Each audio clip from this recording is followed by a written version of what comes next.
Well, I guess I know what I'm listening to on repeat for a while now.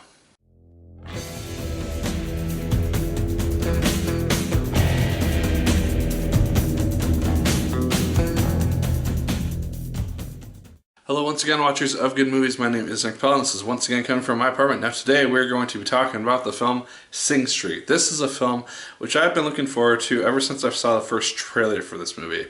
It takes place in the 80s in Dublin, Ireland. It's about this kid named Cosmo, played by Fredia Walsh-Pilo, and he is this kind of outsider of sorts. He gets swapped to this new school, he gets picked on by some bullies, and he meets up with this girl. She's about a year older than him.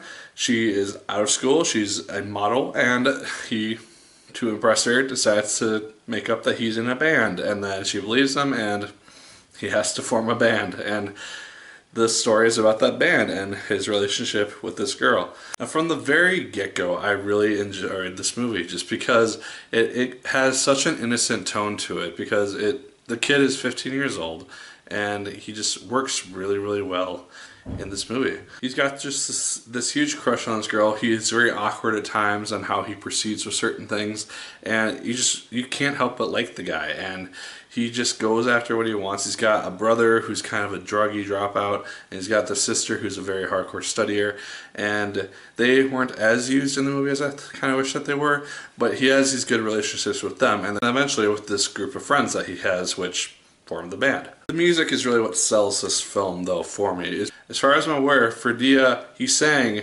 all the songs in this movie. And the kids in the group assume that they weren't just like fingering whatever to make it look right.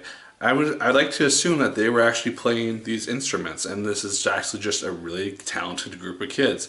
Because while I like the progression of this movie, because the songs, they start out not great, because you can kind of tell he's kind of a weaker singer, and then it just gradually evolves into him having this really good voice, and this band really coming together as they're forming new songs and coming up with lyrics, and just the story evolving. And I like how the songs also reflect his relationship and ongoing struggles with Lucy Boynton, who plays Rafina. And I really liked her character as well. They could have made her a bitch and just like made the audience just kind of have to gradually like her as just this object of something that he is just going after.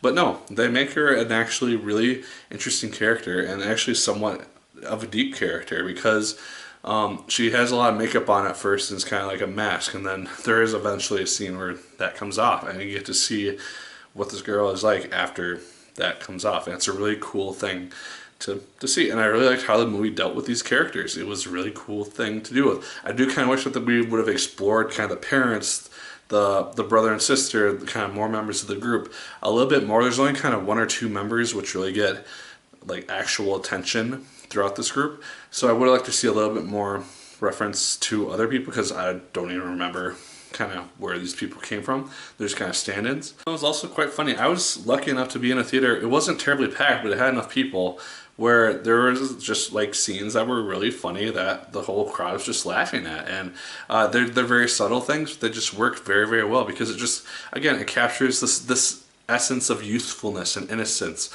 that this kid has, and it just works really, really well, especially with his relationship with Rafina as well as his friends. It's just one of my favorite parts of the movie. But it does have some serious moments too, and I really think that they worked very effectively, because they didn't just come out of nowhere and felt very awkward.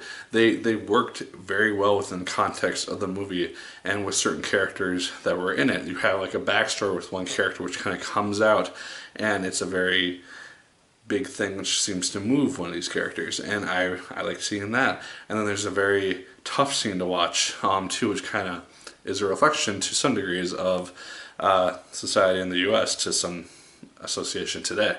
And I like seeing those scenes in the movie, because it is still true to its society in a sense, and the culture of the 80s.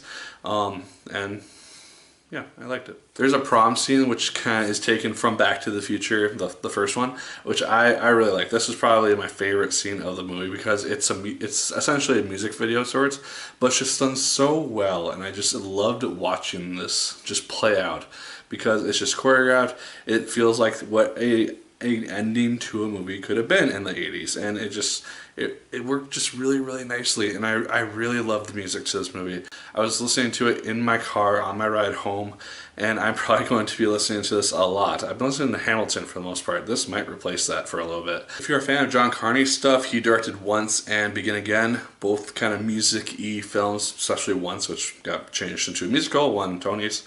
And yeah, this is a really good director who does this stuff really well, and I really want to see more of these actors, or at least like have them start an actual band and go on tour and stuff, because their music is really good, and I really want to hear more of it, because it's just a fun movie to watch. And I will probably, if I have the opportunity to see this again, I probably will, just because I want to listen to the music again. It's just that good. So, guys, those are my thoughts on Sing Street. Let me know yours in the comments down below. Did you like it as much as I did? Did you hate it more than I did? Let me know. Like, favorite, comment, and subscribe. Once again, if you so choose, I'd appreciate it immensely. As always, my good people, my name is Nick Pell, and once again, keep on watching.